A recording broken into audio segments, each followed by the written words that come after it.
اللہ تو سب کی بات سنتا ہے، مجمع میں بھی اور تنہائی میں بھی، لیکن آپ دعا مانگنے میں جو آپ کی طبیعت لگے گی، توجہ سے مانگو گے، وہ تنہائی میں زیادہ شوق سے، زیادہ رغبت سے مانگ سکتے ہو۔ اجتماع میں ایسی رغبت اور ایسی شوق سے انسان دعا نہیں مانگ سکتا، وہ انفرادی دعائیں ہی ختم ہوتی جا رہی ہیں۔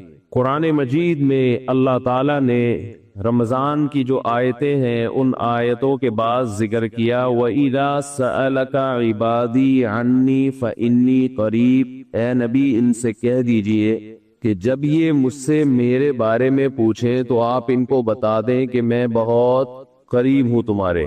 اجیب دعوت الداعی اذا دعان، جب کوئی پکارنے والا، دعا مانگنے والا مجھ سے دعا مانگے گا تو میں اس کی پکار کا جواب بولے بھائی پکار کا جواب دوں گا۔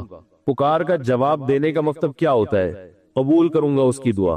جواب کا یہ مطلب نہیں کہ اچھا میں نے سن لیا ہے چلو، ایک جواب تو یہ بھی ہوتا ہے نا، اچھا آپ چپ ہو جا، ہم کسی کو پکار رہے ہوں اگلا کہتا ہے اچھا بھائی ٹھیک ہے پتہ چل گیا، اب چپ کر کے بیٹھ جاؤ آرام سے۔ تو اللہ تعالیٰ جب جواب دیتے ہیں تو کیا مطلب ہوتا ہے کہ اللہ تعالیٰ وہ دعا قبول کر رہے ہیں۔ ہم دعا کثرت سے مانگتے کیوں نہیں ہے؟ اس کی وجہ یہ ہے کہ ہمارے ذہن میں ایک چیز شیطان نے بٹھا دی ہے کہ مانگو تب بھی ویسے کے ویسے ہی ہے، نہیں مانگو تب بھی ویسے کے ویسے۔ وہ فلاں آدمی تو نہیں مانگتا، وہ تو پھر بھی اس کی تنخواہ اچھی مل رہی ہے، اور میں تو کئی سالوں سے دعائیں مانگ رہا ہوں، اے اللہ میری تنخواہ ڈبل نہیں کر سکتا تو کم از کم 50% ہی بڑھا دے، تو میں تو وہی کا وہی ہوں، میری تنخواہ میں تو کوئی اضافہ ہو نہیں رہا۔ تو ہم تو دیکھتے ہیں کہ ادھر دعا مانگو کچھ بھی نہیں ہو، سوائے ثواب کے کچھ بھی نہیں ملتا۔ یہ وہ چیز ہے جو انسان کو دعاؤں سے روکتی ہے۔ حالانکہ ہم پیغمبروں کی زندگی دیکھتے ہیں تو بات بات پر دعائیں مانگتے تھے، بہت کثرت سے، بہت زیادہ۔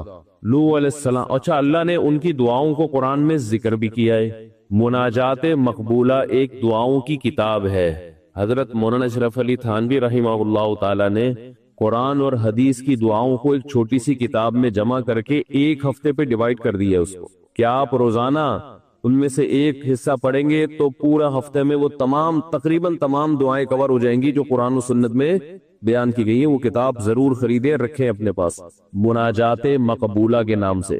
تو ہم دعا کیوں نہیں مانگتے؟ مسئلہ ہمارے ساتھ یہ ہے کہ ہم کہتے ہیں کہ جو مانگتا ہے وہ بھی وہینچ کا وہینچ، اور جو نہیں مانگتا ہے وہ بھی کوئی سرخاب کے پر تو لگ نہیں جاتے کوئی مانگ رہا ہو تو۔ یہ وہ مسئلہ ہے جس کی وجہ سے لوگ دعائیں مانگنے میں بخل سے کام لیتے ہیں، جبکہ پیغمبر کثرت سے دعائیں مانگا کرتے تھے، بہت زیادہ۔ جو پچھلی آسمانی کتابیں ہیں ان میں لکھا ہوا ہے کہ یعقوب علیہ السلام اتنی کثرت سے دعائیں مانگا کرتے تھے کہ سجدے میں جا کے کہ ان کے یہ جو گھٹنے ہیں اور سر میں سخت نشان بن چکے تھے، وہ جگہ زمین پہ لگ لگ کے سخت ہو جاتی ہے نا، تو اتنی کثرت سے دعائیں، اتنی کثرت سے دعائیں۔ ہم نے جن بزرگوں کے ساتھ ٹوٹا پھوٹا وقت گزارا ان کو دیکھا کہ وہ دعا بہت لمبی لمبی دعائیں مانگا کرتے تھے، بہت لمبی۔ ہمارے شیخ کے سامنے جب کوئی آیا کرتا تھا دعا کے لیے کہتا تو ہاتھ اٹھائے بغیر ویسے ہی اس کو ایک دعا کا جملہ کہہ دیا کرتے تھے۔ کسی نے کہا کہ آپ ہاتھ اٹھا کے اس کے لیے دعا کیوں نہیں مانگتے؟ تو فرماتے تھے کہ جب میں ایک دفعہ ہاتھ اٹھا لیتا ہوں تو پھر اتنی آرام سے نیچے گراتا نہیں، کیونکہ پھر اللہ کے دربار میں اب ہاتھ اٹھا لیے تو پھر تو ایسا ان کا دل لگتا تھا، مانگتے چلے جاتے تھے، مانگتے چلے جاتے تھے۔ تو بات یہ ہے کہ جب یہ یقین پیدا ہو جائے کہ جس خالق نے ہمیں پیدا کیا ہے اور جس نے ہمیں مانگنے کا حکم دیا ہے اس کے سامنے جب ہاتھ اٹھا کے گڑ گڑائیں گے تو وہ تھوڑا نہیں دے گا، وہ دعا لازمی قبول کرے گا، اور وہ لازمی ہماری مانگی ہوئی چیزیں ہمیں عطا کرے گا۔ یہ جذبہ اور یہ نیت جب انسان میں پیدا ہو جائے تو پھر اس کا دعاؤں میں دل لگتا ہے۔ کیسے نہیں لگے گا؟ آپ سوچیں کہ آپ کو کوئی بتا دے کہ یہ جو سیٹھ صاحب ہے بہت بڑے، آپ جا کے ان سے مانگو، یہ ٹائم نکال کے بیٹھے ہوئے، جتنا مانگو گے، جو مانگو گے یہ دیں گے۔ تو اب آپ بتاؤ، آپ یہ کہو گے کہ میرے پاس مانگنے کا ٹائم نہیں ہے؟ ایسے موقع پہ آپ یہ کہو گے؟ آپ جائیں گے اور بسم اللہ کر کے شروع ہو جائیں گے۔ آپ بولیں گے سر یہ مجھے 10 فائلیں چاہیے بحریہ ٹاؤن کی۔ آپ سوچو گے 10 نہیں ملی تو 9 تو مل جائیں گی۔ سر مجھے یہ بھی چاہیے، مجھے یہ بھی چاہیے، مجھے یہ بھی چاہیے، اور آپ کو یقین ہوگا یہ دے رہا ہے، تو آپ کبھی بھی کنجوسی سے کام نہیں لو۔ پھر آپ یہ نہیں کرو گے کہ آپ مانگتے ہوئے جو ہے نا اس سے آپ جب مانگ رہے ہو تو آپ کی کبھی ادھر دیکھ رہے ہو کبھی ادھر دیکھ رہے ہو، کبھی ناک میں انگلی گھما رہے ہو کبھی سر میں کھجا رہے ہو، کوئی آ کے اس دوران آپ کو چھیڑے گا تو آپ کہو گے یہاں سے دفع ہو جاؤ۔ بھی میں کام کر رہا ہوں، ایک بندہ سخاوت جوش میں آیا ہوا ہے ابھی اور فائلیں بحریہ ٹاؤن کی فری میں بانٹ رہا ہے، اس نے کہا بھائی جتنی مانگو گے دے دوں گا اور جو مانگو گے دے دوں گا، تو ابھی تو میرے پاس ٹائم کم ہے، مقابلہ بہت سخت ہے۔ اور پھر اس میں آپ کو الفاظ بھی خود بخود آ جائیں گے، کس طرح سے سمجھانا ہے، مختلف طریقوں سے آپ بات کو گھماؤ گے۔ سر پلیز آپ بات کو سمجھا کریں، میں آپ کے پاس آیا ہوں، آپ کو پتا ہے میں ادھر بھی جا سکتا تھا، وہ وسیم کباڑیہ کا بزنس بھی آج کل بہت چل رہا ہے، میرے پرانے اچھے تعلقات ہیں، لیکن مجھے پتا تھا کہ آپ ہیں، آپ جیسا سیٹ تو کوئی ہے ہی نہیں، اور ہر مشکل میں آپ نے میری مدد کی ہے۔ جو الفاظ بھی اس کی سخاوت کو ابھارنے والے ہوں گے وہ تمام آپ اس موقع پر اس کے اوپر انڈیل دو گے، پورا دیگچا بھر کے اس کے اوپر ڈال دو گے آپ۔ تو اللہ سے جب مانگتا ہے انسان اور اس کو یقین ہو کہ اللہ میری دعا کو پورا کرے گا، تو اس یقین کے ساتھ جب دعا مانگی جاتی ہے تو اس کا اسٹائل کچھ اور ہوتا ہے، اور ایک فارمیلٹی پوری کرنے کے لیے دعا جب مانگی جاتی ہے جیسے کہ ہمارے ہاں ہو رہا ہے تو اس کا اسٹائل اور انداز کچھ اور ہوتا ہے۔ ہمارے ہاں دعا پڑھی جاتی ہے، مانگی نہیں جاتی۔ ربنا آتنا فی الدنیا حسنۃ وفی الآخرۃ حسنۃ وقنا عذاب النار، آمین۔ اور کہ ربنا ظلمنا انفسنا وان لم تغفر لنا وترحمنا لنکونن من الخاسرین، آمین۔ یہ دعا مانگی جا رہی ہے یا پڑھی جا رہی ہے؟ یہ تو پڑھی جا رہی ہے، آمین بھی پڑھا جا رہا ہے اس پہ۔ تو اللہ نے ہمیں یہ نہیں کہا کہ اقرؤوا الدعاء عند ربکم، اپنے رب کے سامنے دعائیں پڑھا کرو۔ اللہ نے کہا ادعوا، مانگو، پکارو، مانگو اس سے۔ بھکاری جیسے بھیک مانگتا ہے نا، لوگ کہتے ہیں مانگنے کا کیا طریقہ ہے؟ بھائی جو بھکاریوں سے پوچھو بھیک مانگنے کا کیا طریقہ ہے۔ بھکاری اکثر ان پڑھ ہوتے ہیں، جو پڑھے لکھے بھکاری ہوتے ہیں پھر وہ IMF سے مانگتے ہیں، وہ چھوٹی موٹی چیزیں نہیں مانگتے۔ بھکاری اکثر کیا ہوتے ہیں؟ ان پڑھ، جن سے ہمارا صبح شام واسطہ پڑتا ہے۔ تو یہ کسی سے بھیک مانگنے کا طریقہ سیکھ کے آتے ہیں؟ بھائی کسی سے طریقہ سیکھ کے آتے ہیں کہ یار وہ ذرا فلاں بندے سے چندہ مانگنا ذرا طریقہ بتانا؟ اگر کوئی بتائے گا بھی تو وہ کہے گا تو اپنے پاس رکھ، مجھے پتا ہے مجھے جیب اپنی کیسے بھرنی ہے۔ اس موقع پہ جو اس کی حالت دیکھ کے نا وہ اپنا منہ بھی ٹیڑھا بیڑا کرے گا، کپڑے بھی پھٹے پرانے، اور بہت گھمائے گا بات کو، ایسے منہ بنائے گا جیسے دنیا میں اس سے زیادہ غریب اور محتاج کوئی ہے ہی نہیں۔ سحری پانی سے کیے میں نے، گھر میں بچے بھوک سے بلک رہے ہیں، ایسی کہانیاں سنائے گا، ایسی کہانیاں سنائے گا۔ تو یہی حال انسان کا ہے جب اسے پتا ہو کہ میرا رب جو مانگوں گا وہ دے گا مجھے، تو پھر اس کے بھیک مانگنے کا انداز اور جو دعا مانگنے کا اسٹائل ہے وہ خود بخود فطرت اسے سکھا دیتی ہے، خود بخود اس کے اندر الفاظ آنا شروع ہو جاتے ہیں کہ ایسے مانگنا چاہیے۔ لیکن پرابلم یہ ہے، مسئلہ یہ ہے کہ دل میں یہ بات بیٹھ چکی ہے کہ قبول نہیں ہو رہی۔